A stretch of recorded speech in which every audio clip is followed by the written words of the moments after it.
This was hardly standard diplomatic language from the French Foreign Minister. It went beyond mere talk of considering other options if negotiations failed. Bernard Kouchner said on French television that the world should be prepared for the worst over the Iranian nuclear crisis, and that meant possible war. He also called on the EU to prepare its own economic sanctions against Tehran, to send a serious message, he said, if the Iranians continued to refuse to suspend their nuclear project. Our Iranian friends want to build a civil nuclear program. Everything they do seems to point to the contrary. That's why we're worried. We've decided during negotiations to impose sanctions beyond the remit of the UN. We must prepare for the worst. The worst is war.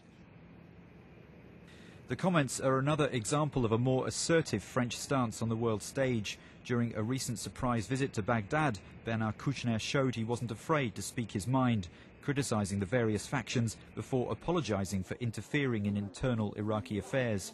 His comments on Iran echo those of President Sarkozy, who last month also took a tough line in evoking a possible conflict.